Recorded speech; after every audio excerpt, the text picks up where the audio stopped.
Buenos días, buenas tardes, buenas noches. Mi nombre es Darío Treviño, esto es Radio Rústica, todavía no he cambiado de nombre, pero probablemente lo vaya a conservar por cuestiones de practicidad. La verdad es que hago esto como un modo de mantener las cosas fluyendo. Hay mucha gente que tenemos eh, cierto nivel de procrastinación, lo dije bien. Batallamos para organizar el día y tener ciertos patrones estabilizados nos ayudan a mantener el nivel, digamos, de productividad o la frecuencia de las soluciones. Y este tipo de monólogos me ayuda a eso, a mantener también la, la frecuencia de las soluciones de las listas que se hacen. Mucha gente hace listas virtuales, otros las anotan, pero otros mentales, que es lo que me parece siempre más respetable, porque, bueno, es que depende de niveles de concentración y de personalidad. En fin, y otro motivo es porque me agrada el poder compartir ideas que son para mí en ese momento interesantes. Ahora, eh, van a, van a escuchar algo de ruido de aves porque tengo un árbol cerca y está empezando a anochecer. Así es que están guardándose y se están juntando las aves entre las ramas y se están peleando. Y bueno, pues eso. Total, me encuentro este artículo que habla de cómo es posible, y suena hasta cierto grado razonable, el que la cerveza haya sido, perdón, la responsable de que el humano se hiciera sedentario. Suena redundante eso, ya sé, pero a lo que me refiero es que no había motivos antes para iniciar la era de la agricultura y que probablemente el gusto por la cerveza fue el detonador del ser humano para poder iniciar, valga la redundancia, la época de la agricultura. Se, se considera que la producción de la cerveza tiene más tiempo que la humanidad. Bueno, eso está mal. Más tiempo que la civilización. ¿Por qué? Porque empiezan a encontrar, y al decir empiezan a encontrar, estoy siendo muy general. Ya había referencias de esto en antropología, o en el caso de estos términos que son son nuevos para mí. Yo no sabía que existía la primatología. O se hace el estudio de los primates, pero obviamente al final de la materia, al final del semestre de primatología, tenemos el inicio de los Homo erectus. Y resulta que en uno de estos, perdón, en uno de estos nuevos escenarios, y al decir escenarios me refiero a ruinas, que se han estado entre encontrando, pero más bien que se han estado datando. Ya existían en los registros de la arqueología, antropología, pero no estaba datado con carbón. Esto hace que las cosas sean un poquito diferentes, porque ya se le puede poner fechas y aun y cuando la,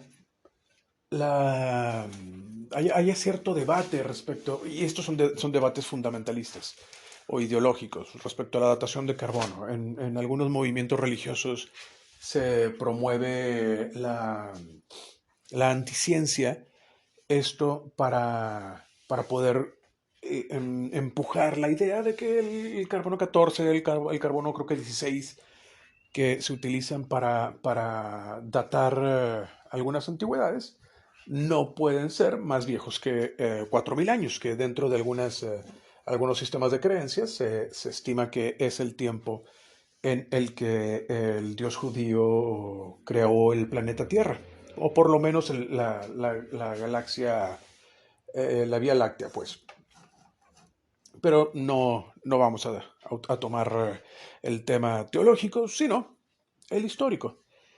Y en Turquía, en Göbekli Tepe, se encuentran ruinas que están aproximadamente, y dependiendo la, la fuente, podrá tener números diferentes, pero lo manejan de 10.000 años.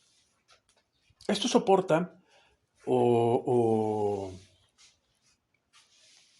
tal vez no soporta, pero ayuda a una hipótesis relativamente nueva, me refiero en cuanto a la historia de la humanidad, donde se sugiere que la humanidad ha reiniciado más de una vez. Ahora, ya he tocado ese tema antes. A los que ya hayan escuchado el tema les pido una disculpa porque voy a ser redundante, pero a los que no, resulta que hay una hipótesis de que la humanidad fue golpeada constantemente por diferentes eventos catastróficos, desde plagas, dícese la fiebre española o el Kung Flu, el que en diferentes cantidades, pero pues erradicó una buena parte de la humanidad. Tenemos el ejemplo de las tribus americanas, en el sentido correcto, me refiero del continente americano, que fueron, algunos estiman que hasta es de un 70 a un 80% de las tribus desaparecieron por la plaga.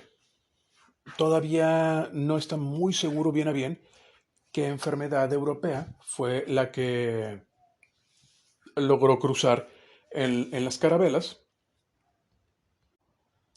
pero se sugiere que pudo haber sido una de estas enfermedades que ya están casi erradicadas en el planeta.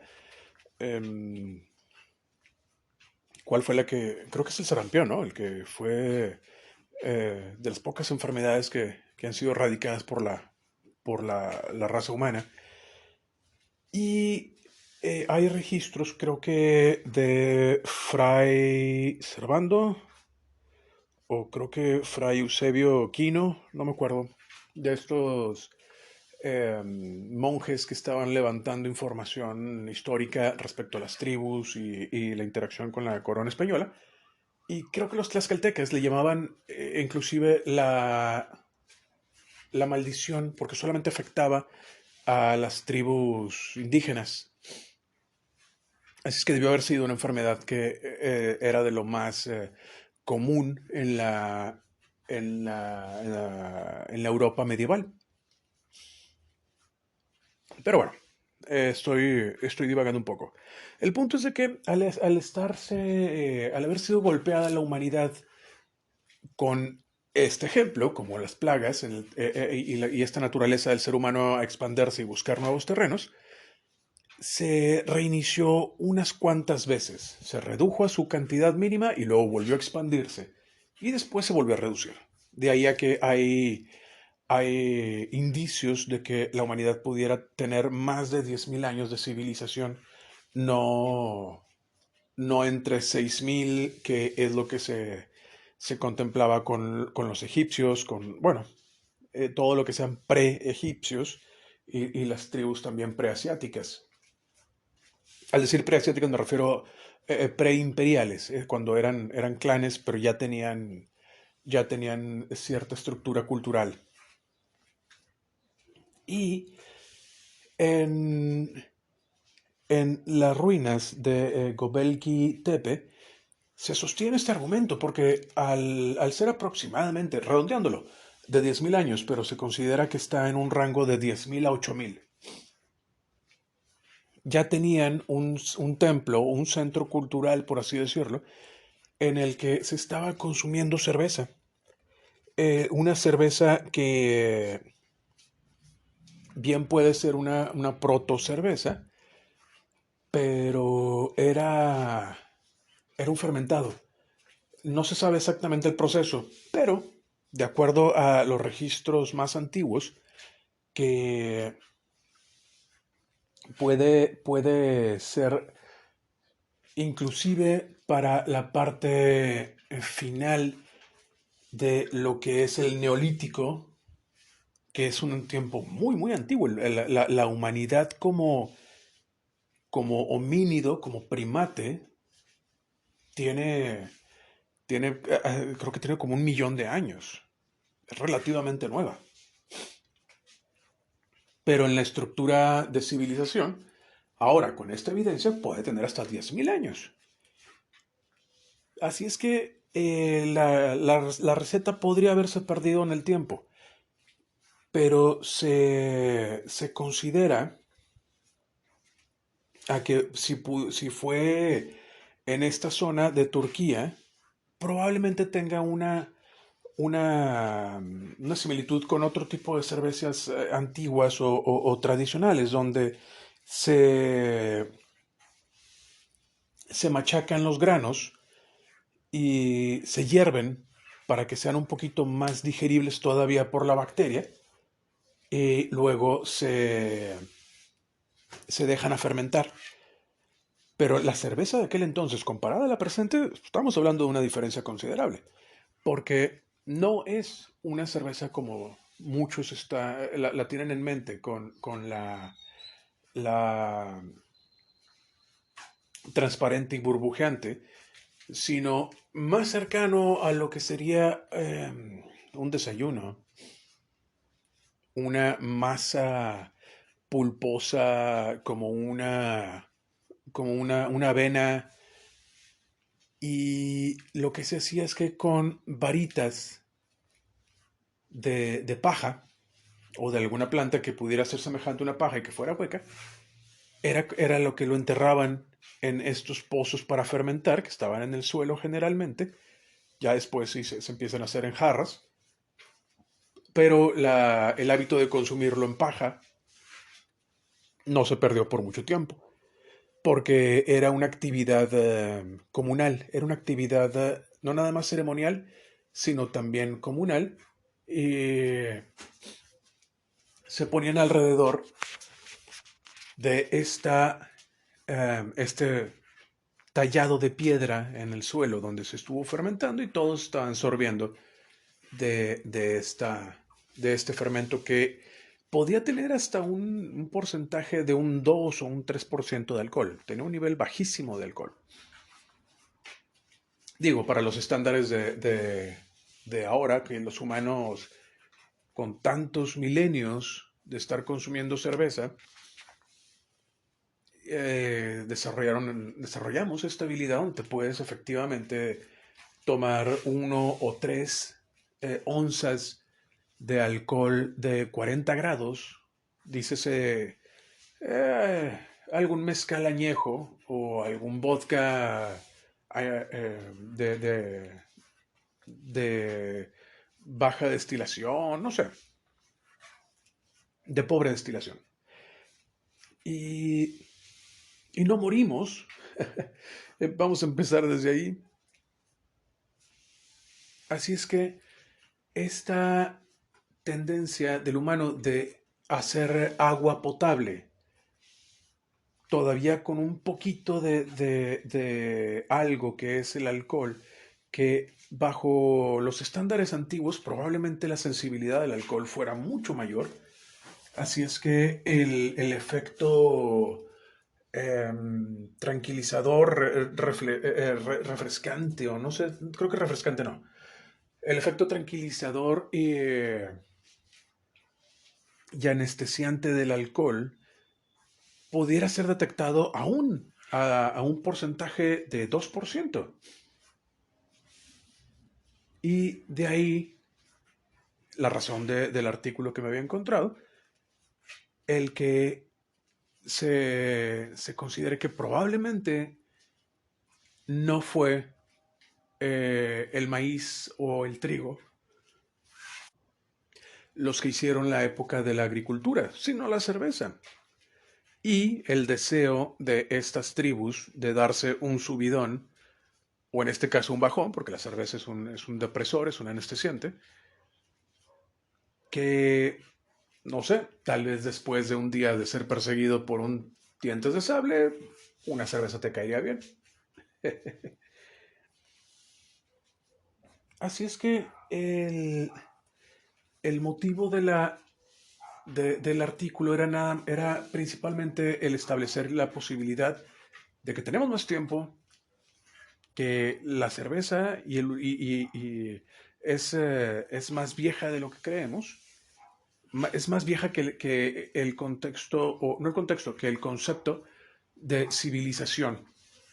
O sea, hace que ya estén los humanos en una zona amurallada y hay casas y hay una fogata en medio.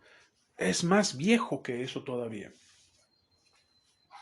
Parte, parte de esta evidencia era que en, en estos tazones de concreto, no de concreto, perdón, de piedra tallada, que encontraban en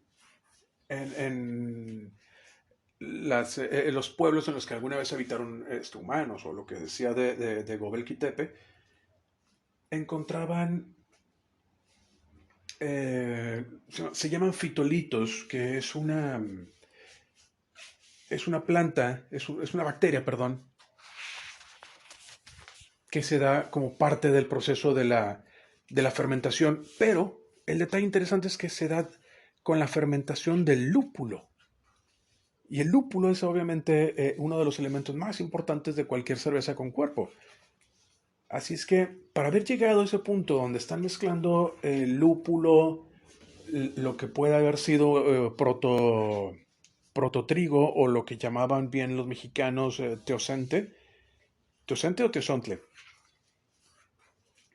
Mi cabeza dice teosontle, que era la versión de maíz en varitas más delgadas y eran tal vez unos 8 dientes. La selección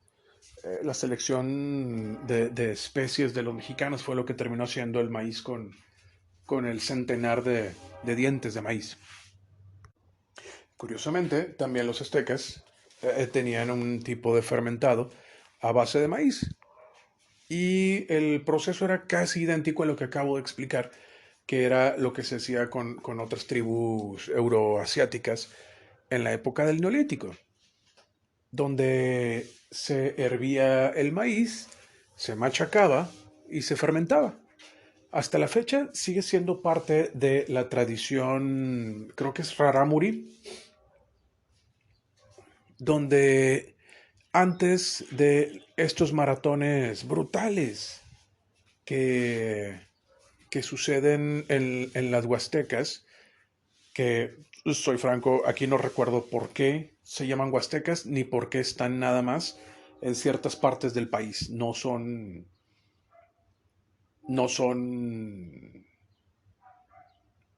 ¿cómo decirlo? No es que exista una, no es un municipio y que se repite y tiene el mismo nombre. Estaba pasando el tren, corté el audio, así es que aproveché la oportunidad para poder averiguar qué es eso, qué es un huasteco. Yo no sabía, yo la verdad no sabía. Pero la palabra huasteco huasteca dícese como el gentilicio de la persona que vive en las huastecas, que son zonas en las que habitaban esta tribu familiar o semejante a las mayas. Y hay 4 huastecas en lo que es en México, que está la de Tamaulipas, San Luis Potosí, Veracruz, y creo que había otra en Hidalgo, si bien recuerdo lo que leí ahorita. Pero en la de San Luis Potosí está estas legendarias ah, maratones y unos 2 días antes de la celebración de los maratones se hace una recarga de, de carbohidratos y es tomando esta bebida semialcohólica que se utiliza para, que comentaba que es maíz fermentado.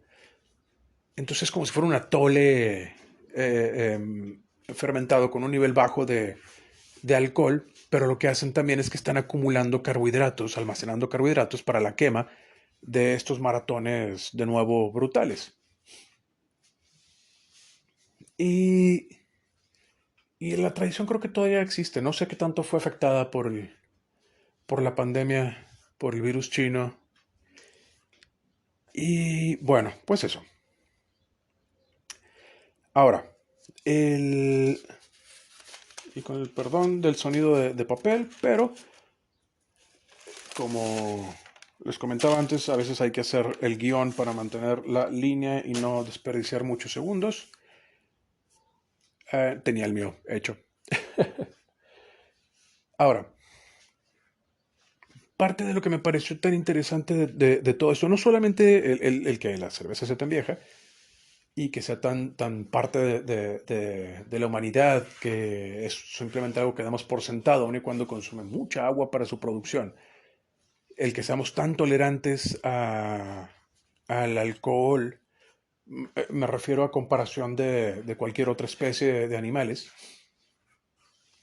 Dato curioso, creo que fue en la BBC que habían publicado que efectivamente las abejas tienen una probabilidad de desarrollar alcoholismo casi tanto como un ser humano. Así es que sucede que algunas abejas, como están obviamente en búsqueda de algo dulce, o sea, hacer el néctar, en algunos casos se topan con productos que ya están fermentados y tienen cierto grado de alcohol y desarrollan un gusto.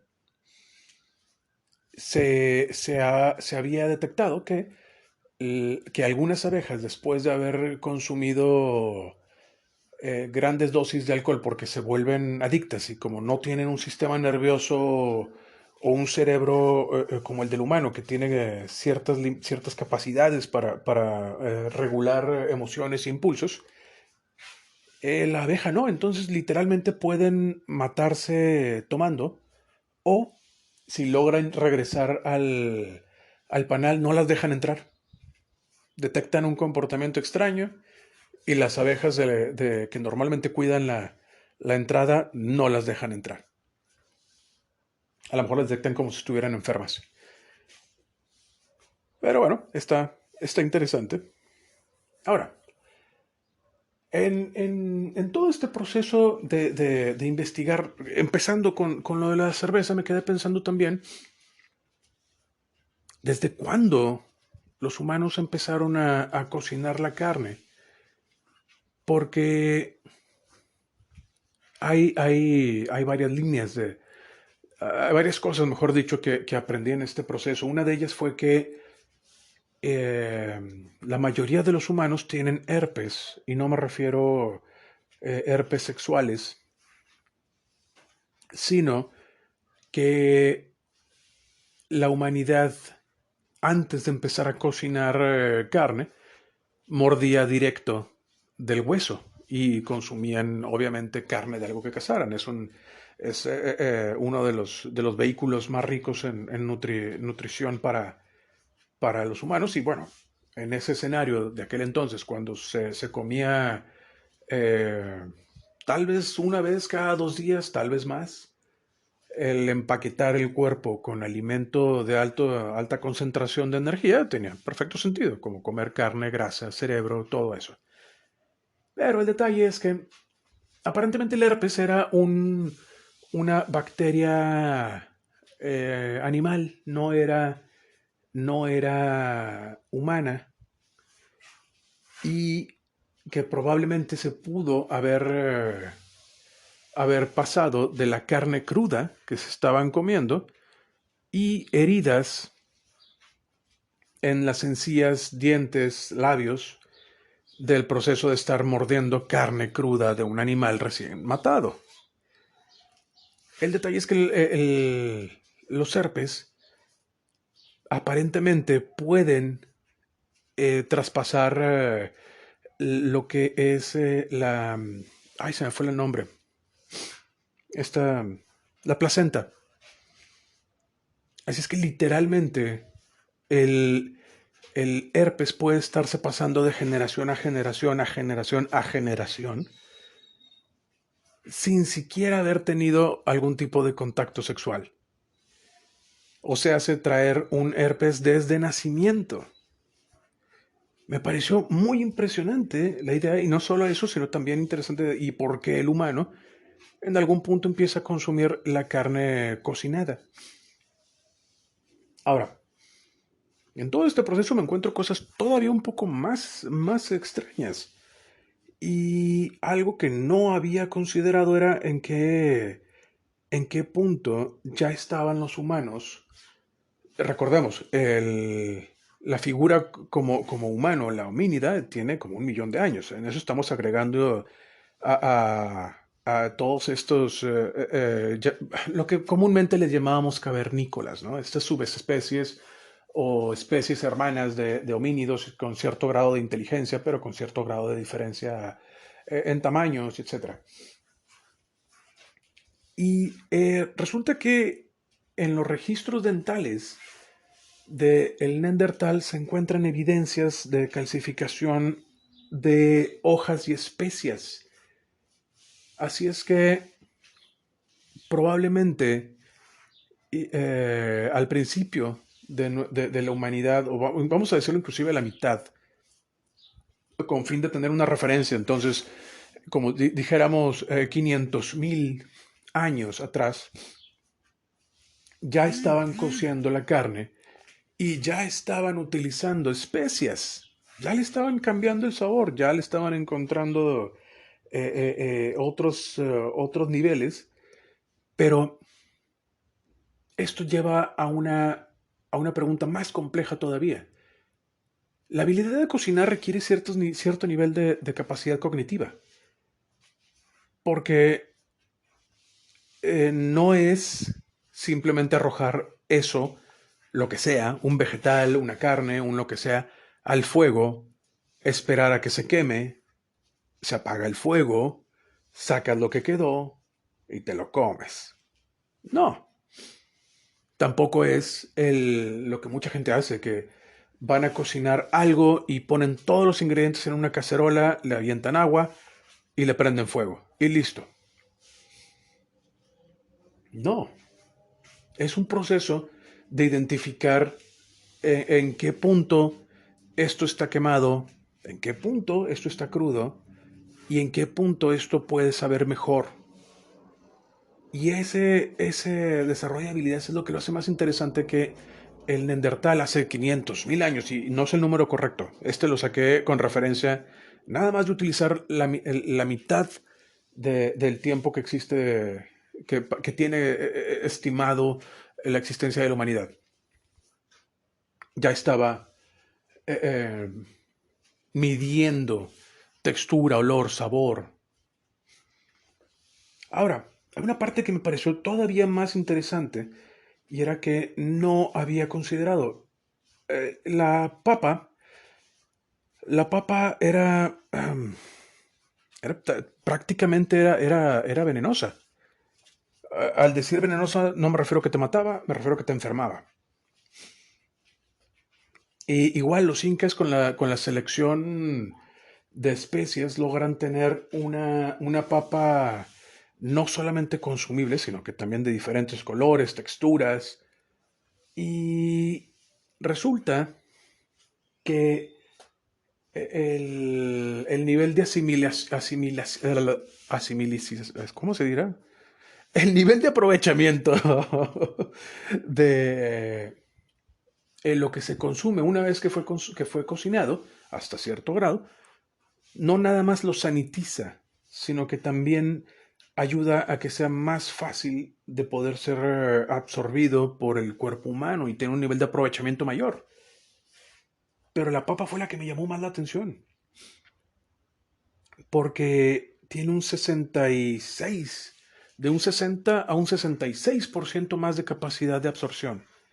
Así es que comerse una papa cruda en aquel entonces tenía un 30% de aprovechamiento, lo cual quiere decir que estando debajo del 50%, probablemente daba más problemas comerla que no comerla.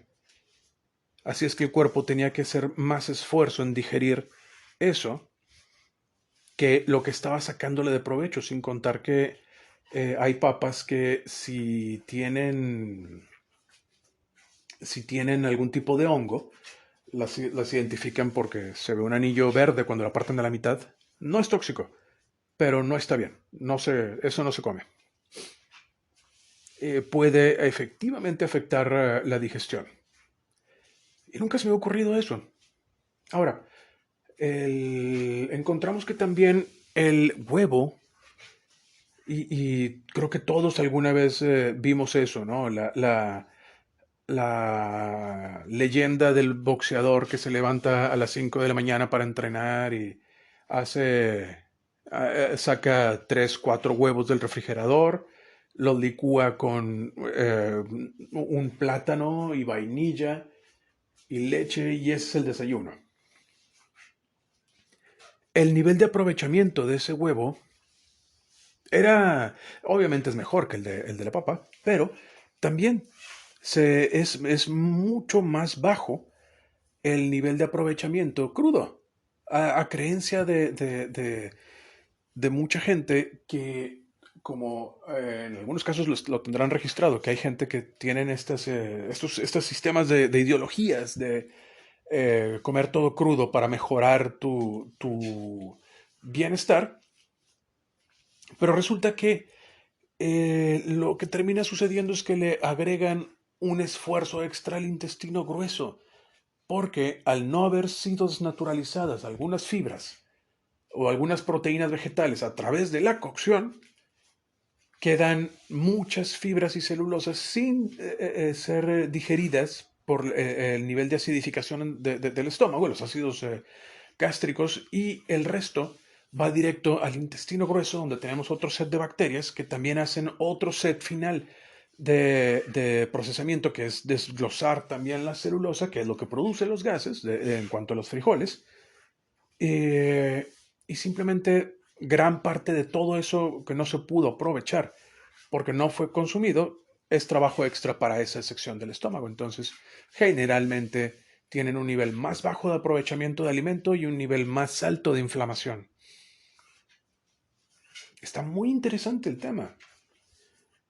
Pero bueno, creo que tengo casi todo cubierto y ya se me acabó el tiempo. Bueno, listo.